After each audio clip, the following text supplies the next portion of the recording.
বাড়ির আম সত্ত্ব, আমি নিজে হাতে কাঁচা আম, কিন্তু এটা কাঁচা আম কেটে আমি আম সত্ত্ব বানিয়েছি। কালকে বানিয়েছি অনেক কষ্ট করে, কালকে তো সারাদিনই রোদ ছিল না, আজকেও তো রোদ নেই, ফ্যানের নিচে রেখেছি, ফ্যানের নিচে রেখে শুকাচ্ছি, দেখি কতদিন টাইম লাগে। এটাতে আবার শুকিয়ে গেছে, পাতলা হয়েছিল বলে এটাতে কেটে কেটে খেয়েছি।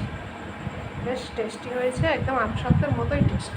আপনারা করে দেখবেন, খাবেন। করে একদম কাঁচা আম সেদ্ধ করে তাকে ছাঁকনিতে ছেঁকে তারপরে আমি এখানে গুড় দিয়েছি, যেহেতু ওই জন্য হলুদ হয়ে গেছে। আমরা তো চিনি খাই না, ওই জন্য আমি গুড় দিয়ে করেছি, ওই জন্য গুঁড়োটা হলুদ। তাতে এটা কিন্তু কাঁচা আম, দেখুন কি সুন্দর কাঁচা আমের আম সত্ত্ব, পাকা আম নয়।